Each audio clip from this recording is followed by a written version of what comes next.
नमो भगवते वासुदेवाय नमः। नमस्कार दोस्तों, आप सभी का स्वागत है हमारे यूट्यूब चैनल पावरफुल हिंदू धर्म में।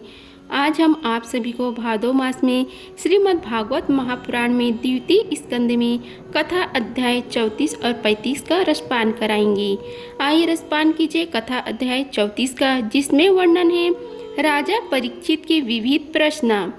राजा परीक्षित ने कहा, हे भगवान, आप देवताओं में श्रेष्ठ हैं। मैं आपसे यह जानना चाहता हूँ कि जब ब्रह्म जी ने निर्गुण भगवान के गुणों का वर्णन करने के लिए श्री नारद जी को आदेश दिया, तब उन्होंने किन किन को किस रूप में उपदेश दिया। एक तो अचिंत्य शक्तियों के आश्रय भगवान की कथाएं ही लोगों को परम मंगल करने वाली हैं। दूसरे देवर्षि नारद का सबको भगवत दर्शन कराने का स्वभाव है। अवश्य ही आप उनके बातें मुझे सुनाइए।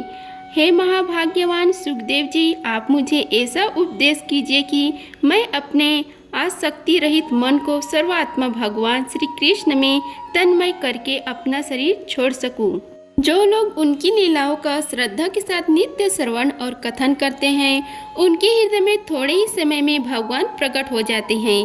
श्री कृष्ण छिद्रों के द्वारा अपने भक्तों के भावमय हृदय कमल पर जाकर बैठ जाते हैं और जैसे शरद ऋतु का जल का गंधलपन मिटा देते हैं, वैसे ही वे भक्तों के मनोमल का नाश कर देते हैं। जिसका हृदय शुद्ध हो जाता है वह श्री कृष्ण के चरण कमलों को एक क्षण के लिए भी नहीं छोड़ता। ऐसे मार्ग के सभी कलेशों को छोड़कर घर आया हुआ पथिक अपने घर को नहीं छोड़ता। हे भगवान, जीव का पंचभूतों के साथ कोई संबंध नहीं है, फिर भी इसका शरीर पंचभूतों से ही बनता है, तो क्या स्वभाव से ही ऐसा होता है अथवा किसी कारणवश आप इसका बात का मर्म पूर्ण रीति से जानते हैं। आपने बतलाया है कि भगवान की नाभि से वह कमल प्रकट हुआ जिसमें लोकों की रचना हुई। यह जीव अपने सीमित अवयवों से जैसे प्रच्छिन्न है, वैसे ही अपने परमात्मा को भी सीमित अवयवों से प्रच्छिन्न सा वर्णन किया है। यह क्या बात है, जिनकी कृपा से सर्वभूतमय ब्रह्मा जी प्राणियों की सृष्टि करते हैं, जिनके नाभि कमल से पैदा होने पर भी जिनकी कृपा से ही ये उनके रूप का दर्शन कर सकते हैं। वे संसार की स्थिति, उत्पत्ति और प्रलय के हेतु सर्व आत्मायामी और माया के स्वामी परम पुरुष परमात्मा अपनी माया का त्याग करके किसमें किस रूप में शयन करते हैं। पहले आपने बताया था कि विराट पुरुष के अंगों से लोक और लोकपालकों की रचना हुई और फिर यह भी बतलाया कि लोक और लोकपालकों के रूप में उसके अंगों की कल्पना हुई। इन दोनों बातों का क्या तात्पर्य है? महाकल्प और उनके अंतर्गत अवान्तर कल्प कितने हैं? भूत, भविष्यत और वर्तमान काल का अनुमान किस प्रकार किया जाता है? क्या स्थूल देहाभिमानी जीवों की आयु भी बंधी हुई है? ब्राह्मण श्रेष्ठ काल की सूक्ष्म गति, सृष्टि आदि और स्थूल गति, वर्षा आदि किस प्रकार से जानी जाती है? विविध कर्मों से जीवों की कितनी और कैसे गतियाँ होती हैं? देव, मनुष्य आदि योनियाँ सत्व, रज, तम इन 3 गुणों के फलस्वरूप ही प्राप्त होती हैं। उनको चाहने वाले जीवों में से कौन कौन किस किस योनि को प्राप्त करने के लिए किस किस प्रकार के कौन कौन से कर्म स्वीकार करते हैं? पृथ्वी, पताल, दिशा, आकाश, ग्रह, नक्षत्र, पर्वत, नदी, समुद्र, द्वीप और उनमें रहने वाली जीवों की उत्पत्ति कैसे होती है? ब्रह्मांड का परिमाण भीतर और बाहर दोनों प्रकार से बतलाइए। साथ ही महापुरुषों के चरित्र, वर्ण, आश्रम के भेद और उनके धर्म का निरूपण कीजिए। युगों के भेद, उनके परिणाम और उनके अलग अलग धर्म तथा भगवान के विभिन्न अवतारों के परम आश्चर्यमय चरित्र भी बतलाइए। मनुष्यों के साधारण और विशेष धर्म कौन कौन से हैं? विभिन्न व्यवसाय वाले लोगों के, राष्ट्रियों के और विपत्तियों में पड़े हुए लोगों के धर्म का भी उपदेश कीजिए। तत्वों की संख्या कितनी है? उनके स्वरूप और लक्षण क्या है? भगवान की आराधना की और अध्यात्म योग की विधि क्या है? योगेश्वरों की क्या क्या ऐश्वर्य प्राप्त होते हैं तथा अंत में उन्हें कौन सी गति मिलती है? योगियों का लिंग शरीर किया प्रकार भंग होता है? वेद, उपवेद, धर्मशास्त्र, इतिहास और पुराणों का स्वरूप एवं तात्पर्य क्या है? समस्त प्राणियों की उत्पत्ति, स्थिति और प्रलय कैसे होता है, बावली कुआं खुदवाना आदि स्मार्त यज्ञ आदि वैदिक एवं काम्य कर्मों की तथा अर्थ धर्म काम के साधनों की विधि क्या है, प्रलय के समय जो जीव प्रकृति में लीन रहते हैं उनकी उत्पत्ति कैसे होती है, पाखंडी की उत्पत्ति कैसे होती है, आत्मा के बंधन मोक्ष का स्वरूप क्या है और वह अपने स्वरूप में किस प्रकार स्थित होता है। भगवान तो परम स्वतंत्र हैं, वे अपनी माया से किस प्रकार क्रीड़ा करते हैं और उसे छोड़कर साक्षी के समान उदासीन कैसे हो जाते हैं। भगवान, मैं यह सब आपसे पूछ रहा हूँ, मैं आपकी शरण में हूँ। हे महामुनि, आप कृपा करके क्रमशः इनका सात्विक निरूपण कीजिए। इस विषय में आप स्वयंभू ब्रह्म के समान परम प्रणाम हैं। दूसरे लोग तो अपनी पूर्व परंपराओं से सुनी सुनाई बातों का ही अनुष्ठान करते हैं। हे ब्राह्मण, आप मेरी भूख प्यास की चिंता न करें। मेरे प्राण कुपित ब्राह्मणों के श्राप के अतिरिक्त और किसी कारण से निकल नहीं सकते, क्योंकि मैं आपके मुख अरविंद से निकले वाली भगवान की अमृतमय लीला का कथन का पान कर रहा हूँ। सूत जी महाराज कहते हैं कि हे सनक आदि ऋषियों, जब राजा परीक्षित ने संतों की सभा में भगवान की लीला कथा सुनने के लिए इस प्रकार प्रार्थना की, तब श्री सुखदेव जी को बड़ा प्रसन्नता हुई। उन्होंने वही वेद तुल्य श्रीमद् भागवत महापुराण सुनाया, जो ब्रह्मकल्प के आरंभ में स्वयं भगवान ने ब्रह्म जी को सुनाया था। पांडुवंशी शिरोमणि परीक्षित ने उनसे जो जो प्रश्न किए थे, वे उन सबको उत्तर क्रमशः देने लगे। इति भागवत महापुराणे कथा अध्याय 34 का समाप्त हुआ। आइए रसपान कीजिए कथा अध्याय 35 का, जिसमें वर्णन है ब्रह्म जी का भागवत मार्गदर्शन और भगवान के द्वारा उन्हें चतुर श्लोक की भागवत का उपदेश।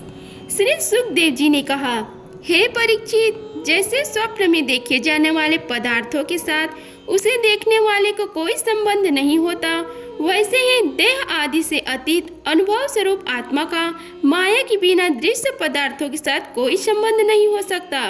विविध रूप वाली माया के कारण वह विविध रूप वाला प्रतीत होता है, और जब उनके गुणों में रम जाता है तब यह मैं हूँ, यह मेरा है, इस प्रकार मानने लगता है। किंतु जब यह गुणों को क्षुब्ध करने वाले काल और मोह उत्पन्न कराने वाली माया इन दोनों से परे अपने अनंत स्वरूप में मोहित रहित होकर रमण करने लगते हैं, आत्माराम हो जाता है, तब यह मैं मेरा का अभाव छोड़कर पूर्ण उदासीन गुणातीत हो जाता है। ब्रह्म जी की निष्कपट तपस्या से प्रसन्न होकर भगवान ने उन्हें अपने रूप का दर्शन कराया और आत्म तत्व के ज्ञान के लिए उन्हें परम सत्य परमार्थ वस्तु का उपदेश किया। वही बात मैं तुम्हें सुनाता हूँ। तीनों लोक के परम गुरु आदि देव ब्रह्म जी अपने जन्म स्थान कमल पर बैठकर सृष्टि करने की इच्छा से विचार करने लगे, परंतु जिस ज्ञान दृष्टि से सृष्टि का निर्माण हो सकता था और जो सृष्टि व्यापार के लिए वांछनीय है, वह दृष्टि उन्हें प्राप्त नहीं हुई। एक दिन वे यही चिंता कर रहे थे कि प्रलय के समुद्र में उन्होंने व्यंजनों की 16वें एवं 21वें अक्षर ता तथा प को तप तप तप करो इस प्रकार 2 प्रकार सुना। हे परीक्षित, महात्मा लोग इस तप को ही त्यागियों का धन मानते हैं। यह सुनकर ब्रह्म जी ने वक्ता को देखने की इच्छा से चारों ओर देखा, परंतु वहाँ दूसरा कोई दिखाई न पड़ा। वे अपने कमल पर बैठ गए और मुझे तप करने की प्रत्यक्ष आज्ञा मिली, ऐसा निश्चय कर और उसी में अपना हित समझकर उन्होंने अपने मन को तपस्या में लगा दिया। ब्रह्म जी तपस्वियों में सबसे बड़े तपस्वी हैं, उनका ज्ञान अमोघ है। उन्होंने उस समय 1 सहस्त्र दिव्य वर्ष पर्यंत एकाग्रचित्त से अपने प्राण मन कामेंद्रिय और ज्ञानेंद्रियों को वश में करके ऐसी तपस्या की जिससे वे समस्त लोगों को प्रकाशित करने में समर्थ हो सके। उनकी तपस्या से प्रसन्न होकर भगवान ने उन्हें अपना वह लोक दिखाया जो सबसे श्रेष्ठ है और जिसमें परे कोई दूसरा लोक नहीं है। उस लोक में किसी भी प्रकार के क्लेश मोह और भय नहीं है। जिन्हें कभी एक बार भी उनके दर्शन का सौभाग्य प्राप्त हुआ है, वे देवता बार बार उसकी स्तुति करते रहते हैं। वहाँ न तो रजोगुण है, तमोगुण है और न इनसे मिला हुआ सद्गुण भी नहीं है। वहाँ न तो काल की दाल गलती है और न माया की कदम रख सकती है। फिर माया के बाल बच्चे तो जा ही कैसे सकते हैं। वहाँ भगवान के वे पार्षद निवास करते हैं जिनका पूजन देवता और दैत्य दोनों ही करते हैं। उनका उज्जवल आभास से युक्त श्याम शरीर सतदल कमल के समान कोमल नेत्र और पीले रंग के वस्त्र से शोभामान है। अंग अंग से राशि राशि सौंदर्य बिखरता रहता है। वे कोमल आदि की मूर्ति है। सभी के चार चार भुजाएं हैं। वे स्वयं तो अत्यंत तेजस्वी है ही है। मणि जड़ित स्वर्ण के प्रभाव है। आभूषण भी धारण किए रहते हैं। उनकी छवि मूंगे वैदुर्यमणि और कमल के उज्जवल तंतु के समान है। उनके कानों में कुंडल, मस्तक पर मुकुट और कंठ में मालाएं शोभामान है। जिस प्रकार आकाश बिजली सहित बादलों से शोभामान होता है, वैसे ही वह लोक मनोहर कामनियों की कांति से युक्त महात्माओं की दिव्य तेजमय विमान से स्थान स्थान पर सुशोभित होता रहता है। उस वैकुंठ लोक में लक्ष्मी जी सुंदर रूप धारण करके अपने विविध विभूतियों के द्वारा भगवान के चरण कमलों की अनेक प्रकार से सेवा करती रहती हैं। कभी कभी जब ये झूले पर बैठकर अपने प्रियतम भगवान की लीलाओं का गान करने लगती है, तब उनके सौंदर्य और सुरभि से उन्मत्त होकर भंवरे स्वयं उन लक्ष्मी जी का गुणगान करने लगते हैं। ब्रह्म जी ने देखा कि उस दिव्य लोक में समस्त भक्तों की रक्षक लक्ष्मीपति, यज्ञपति एवं विश्वपति भगवान विराजमान हैं। सुनंद, नंद, प्रबल और अर्णा आदि मुख्य मुख्य पार्षदगण उन प्रभु की सेवा कर रहे हैं। उनका मुख कमल प्रसाद मधुर मुस्कान से युक्त है। आंखों में लाल लाल डोरियां हैं। बड़ी मोहक और मधुर चितवन है। ऐसा जान पड़ता है कि अभी अभी अपने प्रेमी भक्तों को अपने सर्वस्व दे देंगे। सिर पर मुकुट, कानों में कुंडल और कंधे पर पीताम्बर जगमगा रहे हैं। वक्ष स्थल पर एक सुनहरी रेखा के रूप में श्री लक्ष्मी जी विराजमान हैं और सुंदर चार भुजाएं हैं। वे एक सर्वोत्तम और बहुमूल्य आसन पर विराजमान हैं। पुरुष, प्रकृति, महातत्व, अहंकार, मन, 10 इंद्रियां, शब्द आदि 5 तंत्र मात्राएं और पंचभूत 25 शक्तियां मूर्तमान होकर उनके चारों ओर खड़ी हैं। समग्र ऐश्वर्य, धर्म, कीर्ति, श्री, ज्ञान और वैराग्य इन 6 नित्य सिद्धि स्वरूपभूत शक्तियों से वे सर्वदा युक्त रहते हैं। उनके अतिरिक्त और कहीं भी ये नित्य रूप से निवास नहीं करती। वे सर्वेश्वर प्रभु अपने नित्य आनंदमय स्वरूप में ही नित्य निरंतर निगमन रहते हैं। उनका दर्शन करते ही ब्रह्म जी का हृदय आनंद के उद्रेक से लबलाब भर गया। शरीर पुलकित हो उठा। नेत्रों में प्रेम आंसू छलकाए। ब्रह्म जी ने भगवान के उन चरण कमलों में जो परमहंसों के निर्वित्री मार्ग से प्राप्त हो सकता है, सिर झुकाकर प्रणाम किया। ब्रह्म जी के प्यारे भगवान अपने प्रिय ब्रह्म को प्रेम और दर्शन के आनंद में निमग्न, शरणागत तथा प्रजा सृष्टि के लिए आदेश देने के योग्य देखकर बहुत प्रसन्न हुए। उन्होंने ब्रह्म जी से हाथ मिलाया तथा मंद मुस्कान अलंकृत वाणी में कहा। श्री भगवान ने कहा, हे ब्रह्म जी, तुम्हारे हृदय में तो समस्त वेदों का ज्ञान विद्यमान है। तुमने सृष्टि रचना की इच्छा से चिरकाल तक तपस्या करके मुझे भली भांति संतुष्ट कर दिया है। मन में कपट रखकर योग साधना करने वाले मुझे कभी प्रसन्न नहीं कर सकते। तुम्हारा कल्याण हो, तुम्हारी जो अभिलाषा हो वही वर मुझसे मांग लो, क्योंकि मैं मुँह मांगी वस्तु देने में समर्थ हूँ। ब्रह्म जी जीव के समस्त कल्याणकारी साधनों का विश्राम पर्यवसान मेरे दर्शन में ही है। तुमने मुझे देखे भी नहीं, उस सुने जल में मेरी वाणी सुनकर इतनी घोर तपस्या की। इसी से मेरी इच्छा से तुम्हें मेरे लोक का दर्शन हुआ है। तुम उस समय सृष्टि रचना का कर्म करने में कृतार्थ विमूढ़ हो रहे थे। इसी से मैंने तुम्हें तपस्या करने की आज्ञा दी थी, क्योंकि निष्पाप तपस्या मेरा हृदय है और मैं स्वयं तपस्या का आत्मा हूँ। मैं तपस्या से ही इस संसार की सृष्टि करता हूँ, तपस्या से ही इसका धारण पोषण करता हूँ और फिर तपस्या से ही इसे अपने में लीन कर लेता हूँ। तपस्या मेरी एक दुर्लभ अगण्य शक्ति है। ब्रह्म जी ने कहा, हे भगवान, आप समस्त प्राणियों के अंतःकरण में साक्षी रूप से विराजमान रहते हैं। आप अपने अप्रतिहत ज्ञान से यह जानते हैं कि मैं क्या करना चाहता हूँ। हे नाथ, आप कृपा करके मुझ याचक की यह मांग पूरी कीजिए। मैं रूप रहित आपके सगुण और निर्गुण दोनों ही रूपों को जान सकूं। आप माया की स्वामी हैं। आपका संकल्प कभी व्यर्थ नहीं होता। जैसे मकड़ी अपने मुंह से जाला निकालकर उसने क्रीड़ा करती है और फिर उसे अपने में लीन कर लेती है, वैसे ही आप अपनी माया का आश्रय लेकर इस विविध शक्ति संपन्न जगत की उत्पत्ति, पालन और संहार करने के लिए अपने आप को ही अनेक रूप में बना देते हैं और क्रीड़ा करते हैं। इस प्रकार आप कैसे करते हैं, इसका मार्ग को मैं जान सकूं। ऐसा ज्ञान आप मुझे दीजिए। आप मुझ पर ऐसा कृपा कीजिए कि मैं सहज रहकर सावधानी से आपकी आज्ञा का पालन कर सकूं और सृष्टि की रचना करते समय भी कर्तव्यपान आदि के अभिमान से बंध न जाऊं। हे प्रभु, आपने एक मित्र के समान हाथ पकड़कर मुझे अपना मित्र स्वीकार किया है। अतः जब मैं आपकी इस सेवा सृष्टि रचना में लगूं और सावधानी से पूर्व सृष्टि के गुण कर्म अनुसार जीवों का विभाजन करने लगूं, तब कहीं अपने को जन्म कर्म से स्वतंत्र मानकर प्रबल अभिमान न कर बैठूं। श्री भगवान ने कहा, अनुभव, प्रेम, भक्ति और साधनों से युक्त अत्यंत गोपनीय अपने स्वरूप का ज्ञान मैं तुम्हें कहता हूँ। तुम उसे ग्रहण करो। मेरा जितना विस्तार है, मेरा जो लक्षण है, मेरे जितने और जैसे रूप, गुण और लीलाएं हैं, मेरी कृपा से तुम उनका तत्व ठीक ठीक वैसा ही अनुभव करो। सृष्टि के पूर्व केवल मैं ही था। मैं था, मेरा अतिरिक्त न स्थूल था, न सूक्ष्म और न तो दोनों का कारण अज्ञान।